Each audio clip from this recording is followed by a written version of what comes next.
The auditorium of Lincoln Middle School buzzed with proud parents and excited students. Afternoon sunlight streamed through the tall windows, casting long shadows across the rows of folding chairs. My son Marcus sat in the front row, his certificate for Regional Science Fair champion clutched in his 12-year-old hands. I watched from the third row, my heart swelling with pride. He'd spent 6 months on his renewable energy project, working late nights in our garage, refusing to give up even when experiments failed. I remembered finding him asleep at his workbench more than once, his notebook still open beside him. The other award recipients sat alongside Marcus, each representing months of dedication and hard work. The principal had already announced 3 awards, and the audience applauded warmly for each student. My sister Jennifer slid into the seat next to me, fashionably late as always. She barely glanced at the stage where the principal was announcing awards. Her perfume was overwhelming in the small space, and she made no effort to quiet her entrance despite the ceremony being in progress. "Traffic was terrible," she whispered, not bothering to apologize. I nodded, keeping my eyes on Marcus. His name was called. He walked to the stage slightly nervous and accepted his trophy. The principal began explaining his innovative solar panel design that had impressed the judges. That's when Jennifer stood up. She walked straight down the aisle, heels clicking on the wooden floor. Before anyone could stop her, she grabbed the microphone from the principal's hand. "Let's be real here," Jennifer's voice boomed through the speakers. "He only won because his competition was weak this year." The auditorium went silent. Every head turned. Marcus froze on stage, his face crumpling. Jennifer continued, oblivious or uncaring. "I mean, a solar panel project? That's been done 1,000 times. Nothing original about it." I felt my hands grip the armrest, but I kept my expression neutral. My parents, sitting 2 rows ahead, turned around. Dad was chuckling. Mom wore that familiar smirk. "She's just being honest," Mom said loudly enough for others to hear. "Someone needs to keep these kids grounded." Dad nodded. "Can't let them get big heads over participation trophy stuff." The principal gently retrieved the microphone, but the damage was done. Marcus's eyes found mine, brimming with tears. I gave him a small smile and a nod. He stumbled off the stage as the next award was announced. After the ceremony, Jennifer cornered me in the parking lot.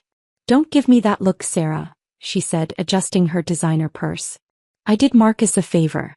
The real world doesn't give out trophies for mediocre work." "His project was selected from 200 entries," I said quietly.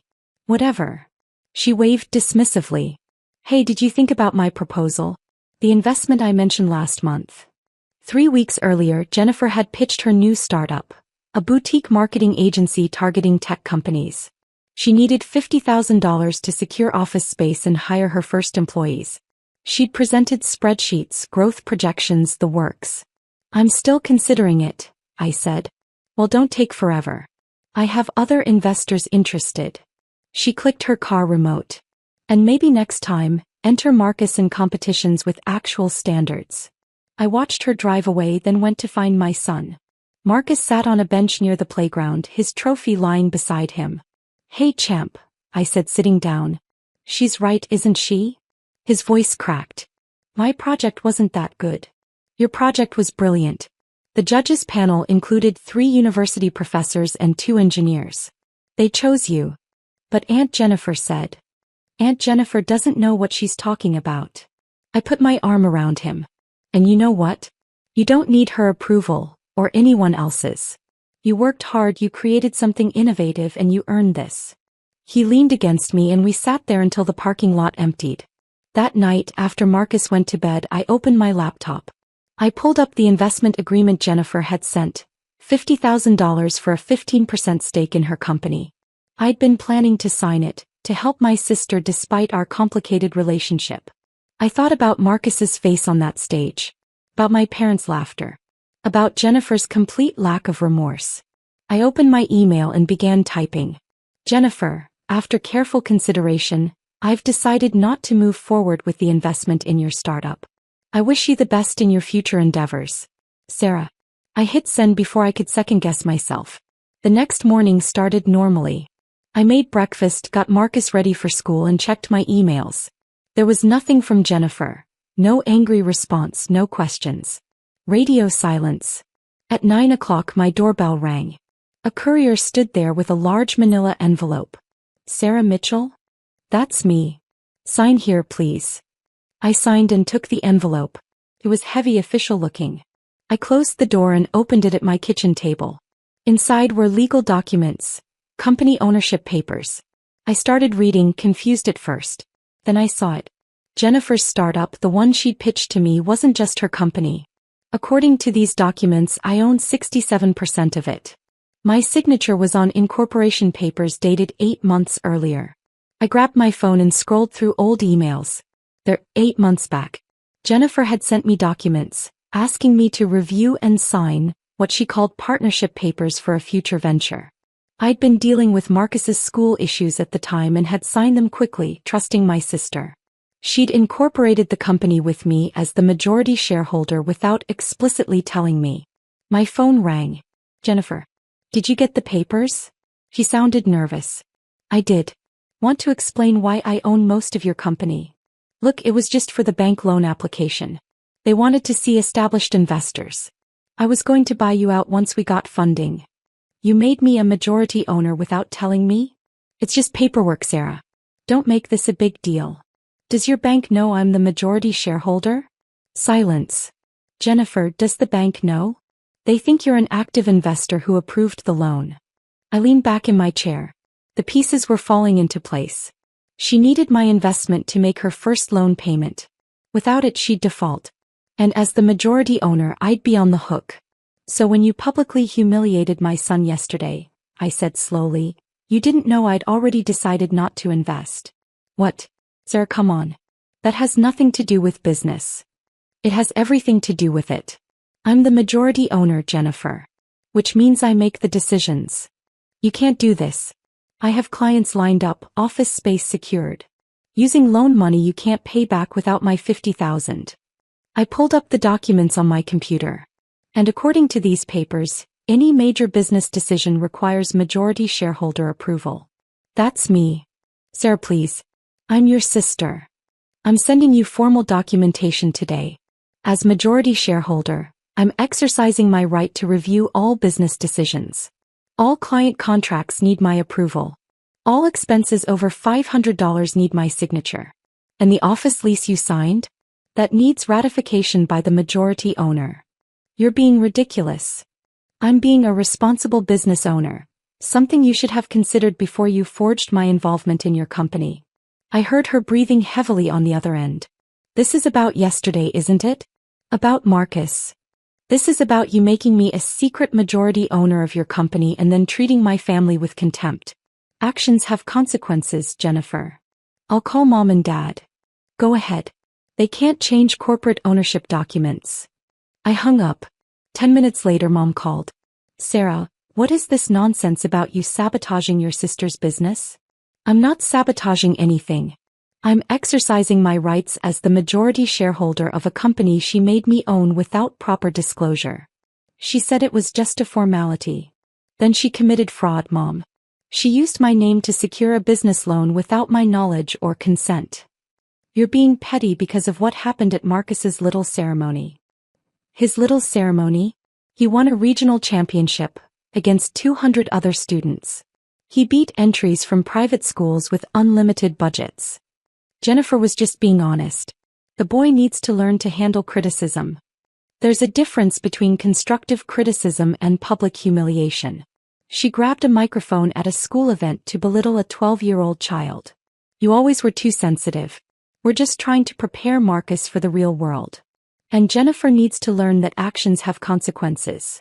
Kept my voice level. I own 67% of her company. She should have thought about that before publicly humiliating my son. We raised you better than this. Family comes first. Family should treat each other with respect. Something you and Dad never seemed to grasp when it came to me and Marcus. No, you raised me to accept being treated poorly. I'm done with that. I hung up before she could respond. The next few days were chaos. Jennifer sent dozens of emails, veering between apologetic and threatening. My parents called repeatedly. Dad even showed up at my house demanding I stop this childish revenge. I didn't budge. I hired a lawyer to review the company documents. It turned out Jennifer had not only made me the majority owner but had been using my name on multiple loan applications. My credit was tied to her business. If it failed, I'd be liable for hundreds of thousands of dollars in debt. The lawyer, a sharp woman named Patricia who specialized in corporate fraud, laid out the full extent of it. 3 separate business loans, all listing me as the primary investor and majority stakeholder. Jennifer had even fabricated email correspondence to make it appear that I was actively involved in business decisions. You have grounds for a lawsuit, Patricia said, sliding the documents across her desk. This is textbook identity fraud for financial gain. The bank would be very interested to know its loan was approved based on falsified investor information. My lawyer sent Jennifer a formal letter.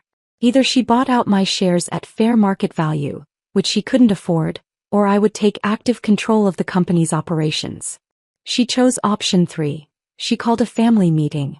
We met at a restaurant, Jennifer, my parents, and me. Marcus was at a friend's house. You're destroying my dream, Jennifer said as soon as I sat down. You destroyed it yourself when you committed fraud using my identity. It wasn't fraud. You signed the papers. Papers you misrepresented. My lawyer disagrees with your interpretation. Dad leaned forward. This is family, Sarah. You don't lawyer up against family. She made me legally responsible for a business without my informed consent. That's exactly when you get a lawyer. Mom shook her head. All this because she spoke her mind at a school event? No. All this because she committed fraud, publicly humiliated my child, and expected me to give her $50,000 with no consequences. Jennifer's eyes filled with tears. I apologized to Marcus. You sent a text that said, "Sorry if you were offended." That's not an apology. What do you want from me? I pulled out a folder. Here's what's going to happen. You're going to buy me out of the company at the valuation my lawyer determined. You have 6 months to secure alternative funding.